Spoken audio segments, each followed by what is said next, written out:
Welcome to Tactical EDH, the Vanguard. The Vanguard is going to be a video series about deck techs for my EDH deck specifically. For the military deck tech analysis, that will happen in a further video called the Battle Plan, coming soon. So we'll start with the lands. In this deck there are 30 basic forests and actually only 4 non-basic lands. So Gaia's Cradle, add 1 green mana to your mana pool for each creature you control. Definitely very powerful in green. This deck also has a significant amount of card draw, so Reliquary Tower is very useful. I've actually found that green has some of the best card draw in EDH, possibly even better than blue in a lot of instances.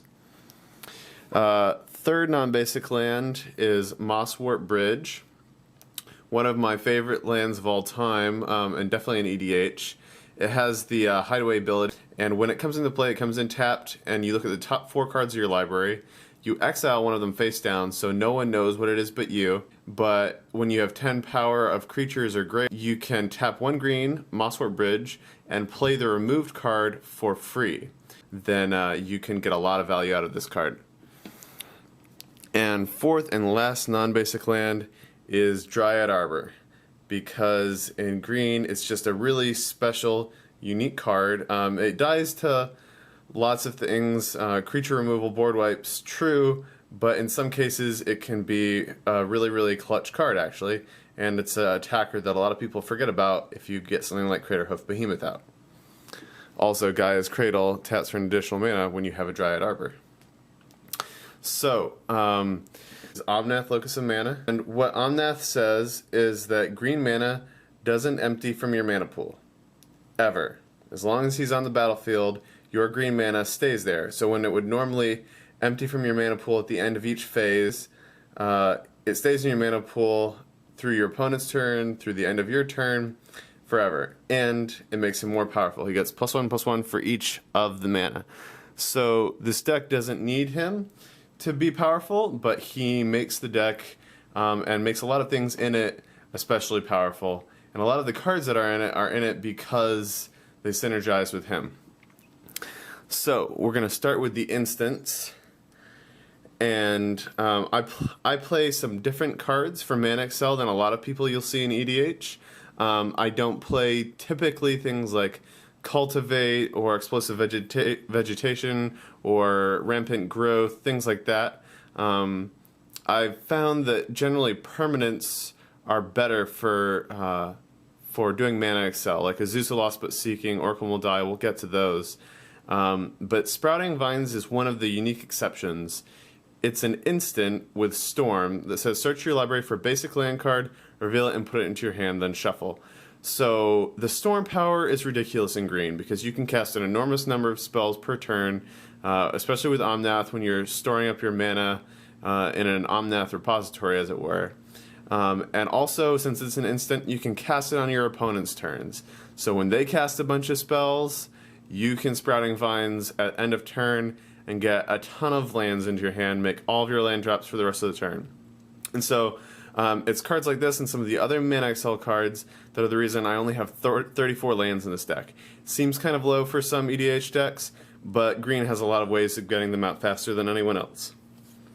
Krosan Grip is the second instant in this deck that I'm going to show you. Split second, destroy target artifact or enchantment.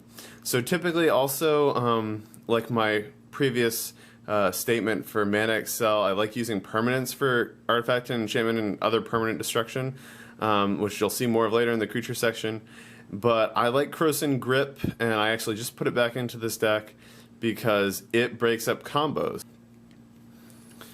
Hunter's Insight. So this is one of the reasons why we have Reliquary Tower in here.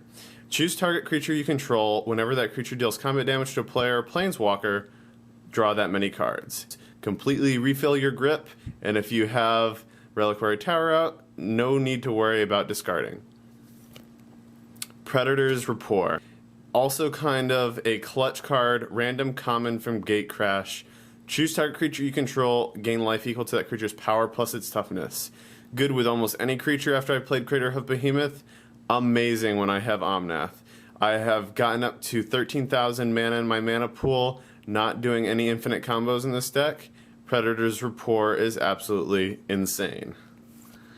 Momentous Fall, another card draw, instant, costs 4 mana, and as an additional cast to cost it, you can sack a creature, draw cards equal to the creature's power, gain life equal to its toughness.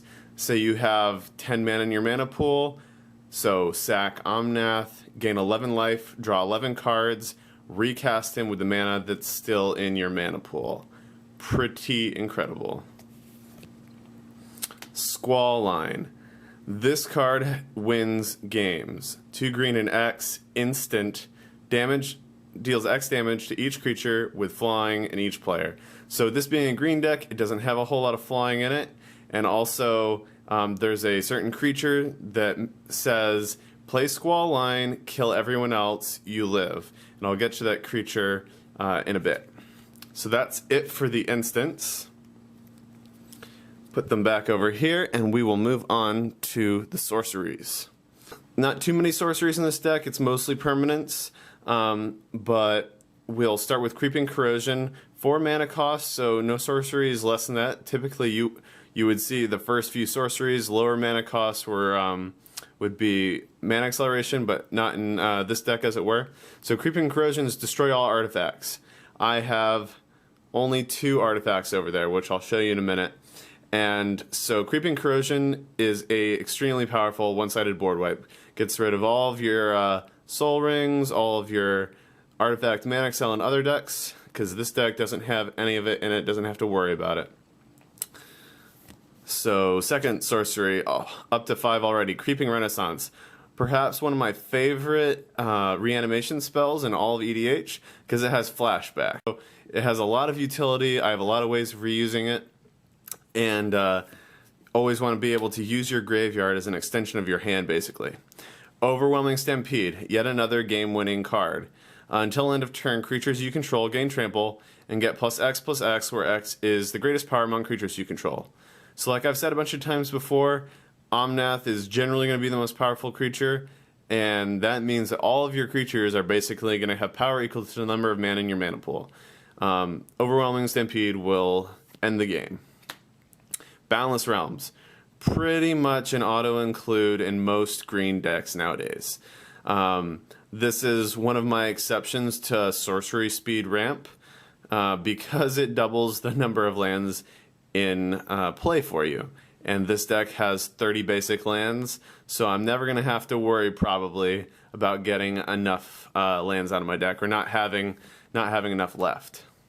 Praetor's Council. This is an amazing card if I don't have Reliquary Tower and if I've just been hit by a ton of board wipes. You were probably wondering why Tooth and Nail is after Praetor's Council in the mana cost that I'm giving here. So it's 7, Praetor's Council costs 8, but you almost never will have any situation where you have 7 mana and not 9 mana and you're casting Tooth and Nail. You're going to hold Tooth and Nail until you have 9 mana, and you can entwine it. Its entwine cost only costs 2 mana, and gives you about really all of the value out of the card. 7 mana to get 2 creatures out of your deck into your hand is really good. 9 mana to get 2 creatures out of your deck and into play is game-breaking. Green Sun Zenith is my one other creature search card in this deck. Generally, I don't need a whole lot of creature search because I have so much card draw and so many creatures in it that really it's just not necessary. Green Sun Zenith's in here because it's reusable. It shuffles back in, can do it over and over again.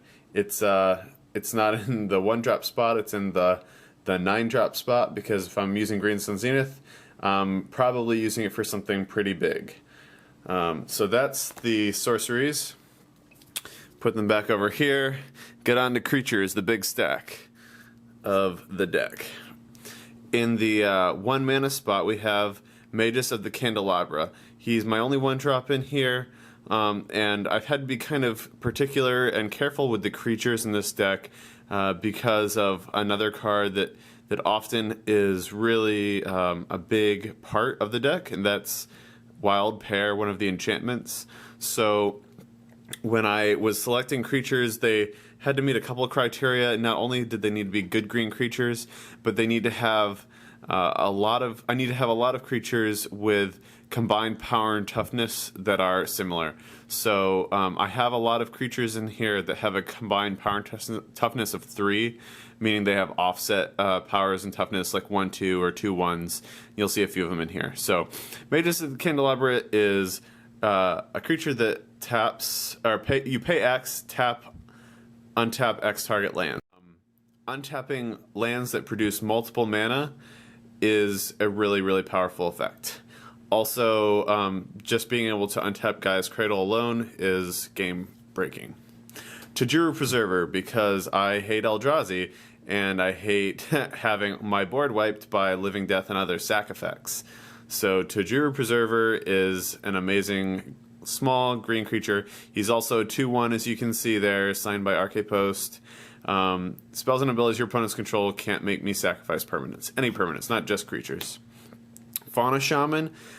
So she is why I don't have a whole lot of green creature search in this deck. She's one of the reasons anyways. Pay green, tap her, discard a creature card, search your library for a creature card, put it into your hand, and then shuffle. She is total utility. You know, you're going to toss whatever is in your hand that's real high mana cost you're not going to be able to play right now or isn't relevant.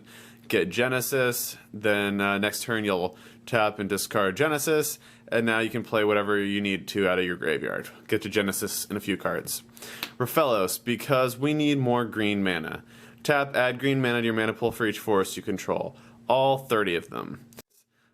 He is one of my favorite green creatures. He's banned as a commander, but definitely not in the deck. Azusa, Lost But Seeking. You may play 2 additional lands on each of your turns.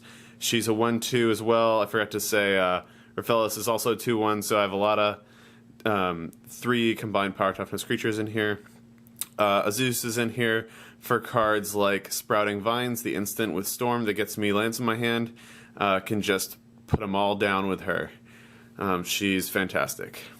Sasaya Orochi Ascendant, or Orokai Ascendant. Not really sure how to say it. Everyone says it differently, but he is kind of one of my other weird cards in here besides Predator's Rapport. Reveal your hand if you have 7 or more lands in it. Flip him. So just another card that synergizes with Sprouting Vines and all the massive card draw. And so we'll flip him. Sasaya's Essence is a legendary enchantment. It says whenever a land you control is tapped for mana, add 1 mana of that type to your mana pool for each other land you control with the same name. You have 7 forests. They all produce 7 green mana.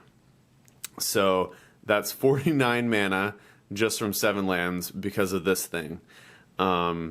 That is amazing, especially with a bunch of the other effects in here that untap all your lands over and over again. Imagine it with Magus of the Candelabra, it will just get nuts. Also, if you have this out and then you Boundless Realms, untap your lands, and now you just have all the mana all the time. So Wood Elves is a 1/1. Couple 1/1s in here, I think. It might be the only one, but just it's good value. It's a creature, comes into play, gets me a forest. Only basic forest. I only have basic forest in here. Although I do actually have Dryad Arbor, so it can get Dryad Arbor. It can get me a creature into play, which is really good value. And there's a couple of blink effects in here, so I can reuse it, and I can reanimate it and get more forests. And it doesn't come into play tapped, so it's instantly usable. I do have one more 1/1. Fierce Empath comes into play. Get a creature card with converted mana cost 6 or greater. Feel it, put it into your hand. Also can reuse him. So don't need a whole lot of green creature tutors in this deck, like Primal Command and other stuff like that, because I got some really good creatures that do it. Eternal Witness, this is another altar I have. You can see she's a 2/1 there, so that there's a lot of 2/1s in this deck for Wild Pair to be able to get me all my creatures out. Speaking of creature search, when she enters the battlefield, return target creature from your graveyard to your hand. So, not creature, sorry, target card from your graveyard to your hand. She gets me anything back. If I blink her, she gets me everything back. If I happen to have to discard or mill Praetor's Council, I can play her, get it right back, and get everything back. She is one of the most value cards in EDH, in my opinion, in green. Yeva, Nature's Herald. She has flash, 4/4 body on her, and you may cast green creature cards as though they had flash. Ondu Giant. He is more mana fixing, or mana search rather. Mana fixing is kind of irrelevant in monocolor, but when he enters the battlefield, search for a basic land card, put it into the battlefield tapped. So instead of using sorceries, like I said before, I like using creatures generally, and finding ways to reuse their abilities. Polukranos, because I need some green direct damage once in a while to get rid of your threats. 4 for a 5/5 is already outstanding, and then his monstrosity ability is just crazy. Wipe out all of your nasty stuff. Omnath is saving up tons of mana to use on the double X, so that's generally not too relevant. And I can get rid of your bad threats at instant speed, no less. Wolfbriar Elemental, another mana sink, as it were. 4 for a 4/4, so he's another wild pair target for like Yeva or something. And I can kick him with as much mana as I want and get just an outrageous number of green wolf tokens into play. Here is an Altered Elvish Piper. Pay 1 green, tap her, put a creature card from your hand onto the battlefield. And I have lots of untap effects that you'll see here soon, and that synergizes really nicely with her. Just keep putting my green creatures out. She's a 1/1, which is a really awesome target for Fierce Empath or Wood Elves. Wood Elves, Fierce Empath, both just get her right into play with Wild Pair. Here's a new addition to the deck, Mold Shambler. Been trying to put more permanent destruction in here. Corrosive Grip, I think, was my only instant speed one, so I have a bunch of creatures that do it. He has this kicker. When he enters the battlefield, if he's kicked, destroy target non-creature permanent. Anything, problem lands, whatever, gets rid of him. Here is an Altered Oracle Moldiah. One of my favorite mana XL cards in all of EDH. I can play an additional land on each of my turns, play the top card of my library revealed, and if the top card of my library is a land, I can play it. So she's a 2/2. There's a couple other 2/2s in here for her to share wild pair with. But I just love her. And if you have just a stack of lands on top of your deck, and you have her and a Zeus out, you can just get them all out of there and start getting to the value stuff. Seedborn Muse, here's my first of my untapped cards. So imagine having Seedborn Muse out, having all your lands on tap on your opponent's turn, refill your mana pool with Omnath, and just keep flowing that mana. She will make sure you have tons of mana by the time it's your turn again, and you can just always empty your grip and hopefully refill it. Silklash Spider is another way to get rid of nasty flying creatures that are going to beat my poor green deck to death, because there's no flying in here. So it has reach on it, which is nice. 2/7, which is not so useful for reaching up there, but it can deal X damage to each creature with flying, not to one, to all of them. All of your dragons go by. 2/7's a little awkward. I don't know if there's any wild pair targets for it, but it's just real good. So 6 Slime, here's another 2/2 that pairs with Oracle Moldiah or something on wild pair. Acidic Slime, most utility, destroy creature card in the game, and then also no one wants to attack you after you play it because you're Death Touch, and it's going to kill them. Here's another new addition to the deck, Seed Guide Ash. When he's put into a graveyard from play, search your library for up to 3 forest cards, put them into play tapped. So that's just kind of nuts. You board wipe, and I say, okay, that's fine. I'll just go get a bunch of forests and be way ahead of you on my next turn. And also, he pairs with this guy. If he is somehow still out after Seed Guide Ash dies, say I sack Seed Guide Ash to something, get 3 beasts into play. That'd be pretty sick. Which would also be awesome with Garruk's Pack Leader. Whenever another creature with power 3 or greater enters the battlefield under your control, you may draw a card. Doesn't have to be a non-token creature, any creature. He pairs nicely with all of the Garruks. Make a 3/3 beast, draw a card. That's pretty clutch. And it doesn't even have to be a creature spell you cast. Just any creature with power 3 or greater, and there's enormous amount of them in here. So here's an Altered Genesis. Mentioned him before. He's a great card to discard with Fauna Shaman. At the beginning of your upkeep, if he's in your graveyard, you can pay 3. And if you do, return target creature card from your graveyard to your hand. Keep getting your guys back. He's a great thing to block with. Block anything nasty coming at you, and he goes in your graveyard, and there's your utility. Kamal, Fist of Krosa, 6-drop. First of the 6 drops. He's a 4/3, which is a little awkward for the wild pair, but it's okay. He makes lands into 1/1 creatures, which is real fun to do if somebody board wipes and they're being a jerk. So you can make all their lands 1/1 creatures, and then they have to say bye to him.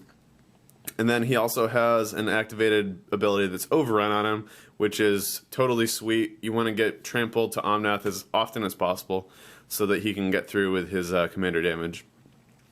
Omnath in my deck doesn't have a whole lot of Voltron-y stuff otherwise, so he just needs to save up mana and get trampled somehow, usually. Soul of the Harvest, another 6-drop. We're getting into the 6/6s now. Some guys with strong bodies on him. He has native trample on him, which is nice. And he's more card draw. Whenever another non-token creature enters the battlefield under your control, draw a card. So this is good because, unlike Grook's Pack Leader, he draws me cards even for my weenies, for my little guys. And he doesn't care what it is as long as it's a non-token. And there's a ton of non-token creatures. I should have counted them, but I didn't. Rampaging Balos, another 6/6 trample. Whenever a land enters the battlefield under my control, I get a 4/4 green beast. So draw cards with Grook's Pack Leader.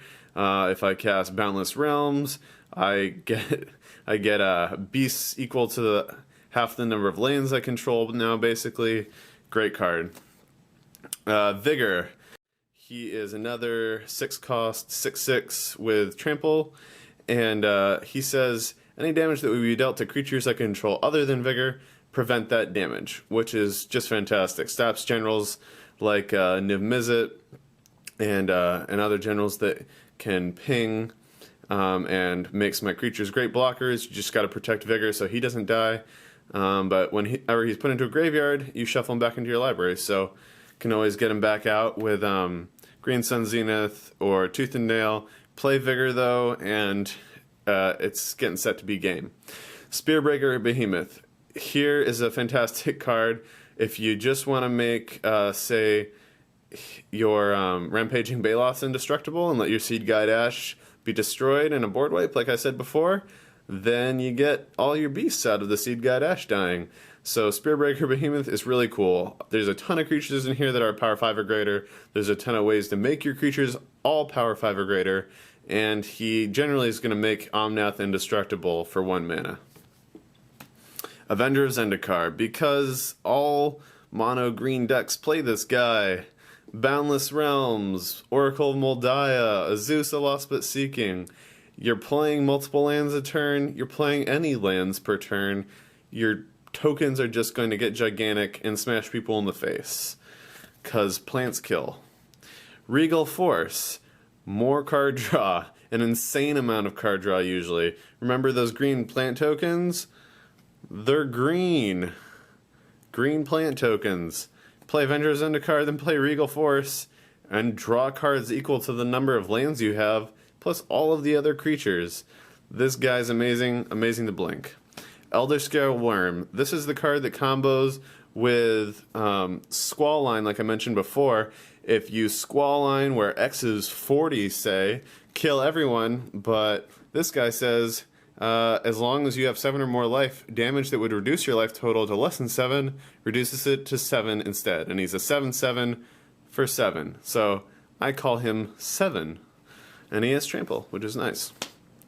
Getting into the 8 drops, Vorinclex Voice of Hunger, because it makes your lands produce more mana, and he keeps your opponents from untapping, which is really good. Worst thing about him is that if anyone ever briberies you, they're going to get him. He always gets grabbed with a bribery.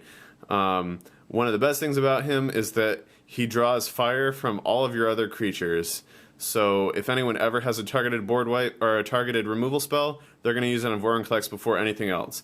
Which I mean is a shame because you want to keep him, but on the other hand, maybe you want to keep something else more, and he's always going to draw hate.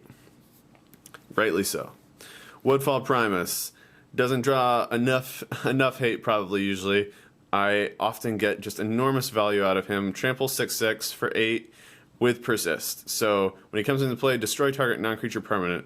Hits everything from planeswalkers to lands, artifacts, enchantments. He's just a house. And he has Persist. So if they board wipe or you block with him, he's going to come back and smash him in the face again. And if you have Vigor out, you're going to put +1/+1 counters on him, and he can persist again. Creator of Behemoth, well-known game-ending card. Haste 5/5. When he enters the battlefield, all your creatures get +X/+X in trample, where X is the number of creatures you control.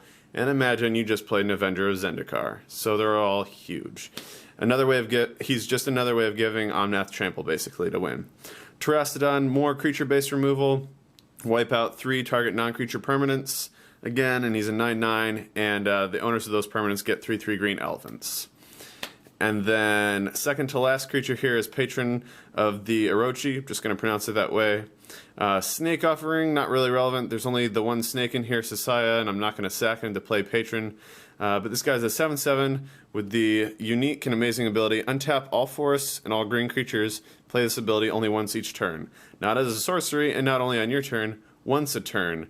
So he untaps himself. He's a green creature. So that means you can do it on everybody's turn, keep refilling your mana pool for Omnath, and keep reusing abusable abilities like Fauna Shaman and Elvish Piper and a couple other things. So he is really, really good. Last one, Myojin of Life's Web, because when you draw 30 cards and you have Reliquary Tower in play, you pass the turn, and then EOT on your opponent's turn, you drop them all into play. 9 mana for an 8/8 with a divinity counter on it when you cast it from your hand. It's indestructible with the divinity counter on it, and when you remove the divinity counter, put any number of creature cards from your hand into play. All of them. Just one of them. Whichever ones you need. It's just incredible. It's an amazing card, and it's super fun to play with, especially if you bounce her back to your hand, and then you can reuse the ability when you cast it again, get another divinity counter. So we'll move right on to the enchantments real quick. Miri's Guile, Soul Ring, or not Soul Ring, rather, Sensei's Divining Top at the beginning of each of your upkeeps, basically. Look at the top 3 cards, put them back in any order, set yourself up to draw whatever you want. Sylvan Library is sort of the same thing, except you actually get to draw the 2 additional cards, and if you want to keep them, you can pay 4 life for each of them, which is not such a big deal sometimes, because so you start with 40 life anyways, so you're going to have a lot of life. If you cast something like Momentous Fall, you're going to end up with a ton more life. Earthcraft, here's another altar. Tap an untapped creature you control, untap target basic land. And if you have things like Patron of the Orochi or Seedborn Muse, you're untapping all your creatures all the time anyways. More ways to float land, more ways to play stuff early. No 3-drop enchantments in here. Moving right into Vernal Bloom. Whenever a forest is tapped for mana, it produces an additional green. So you're not going to play this on 4th turn if you're playing against people who are also playing green and have forests. But if you play it on, say, 10th turn, then you can get 12 mana out of your additional lands, and you can do some crazy stuff with that. So Vernal Bloom, great card to hold on to, and then play at the right moment. Bear Umbra is 4-cost aura, the only aura in the deck. Enchanted creature gets +2/+2, mostly irrelevant in this deck, but more importantly, the next 2 abilities. It has, whenever this creature attacks, untap all lands you control. Enchant this on Omnath. When he attacks, untap your lands, tap them again, he gets much, much bigger. And the Totem Armor says if he would be destroyed, instead remove all damage from him and destroy this aura. So he survives a Wrath with this on him, and he just puts tons of mana in your mana pool. Defense of the Heart is basically kind of entwined tooth and nail on an enchantment. Pop it on your upkeep. If one of your opponents has 3 or more creatures, sacrifice it, and get 2 creature cards directly out of your library into play. Greater Good, one of the best card draw spells in EDH, probably, or not spells, it's an enchantment. 4 mana, sack a creature, draw cards equal to its power, then choose and discard 3 cards. So if you have Omnath as a massive creature, like in many other situations in this deck, sacrifice him, and then draw out a ton of cards. Discarding the 3 cards will be mostly irrelevant. You can probably discard things that you might want in your graveyard anyways. And then you'll probably have all that mana left in your mana pool anyways, so you can recast Omnath. Maybe even do it again. 5-drop enchantments, Asceticism, gives all your creatures Troll Shroud, or Hexproof as it's now called, and pay 2 mana and regenerate target creature. So, except for like Wrath of God, or Damnation, I think, and Decree of Pain, and maybe Plague Wind, you can have a lot of your creatures survive Wraths if you don't have Spearbreaker Behemoth out. Another good way to do that, and protects them from being targeted by spells or abilities. Wild Pair, one of the key enchantments in this deck that I was talking about before. One of the reasons I designed a bunch of the creatures in here that I did, so that whenever I cast a creature spell from my hand, I can search my library for a creature with the same total power and toughness and put it straight into play. Pretty amazing. Mana Reflection. Just auto-include in every green deck. It doesn't make your lands produce an additional mana. It doesn't make your mana dorks produce an additional mana, or your mana rocks produce an additional mana.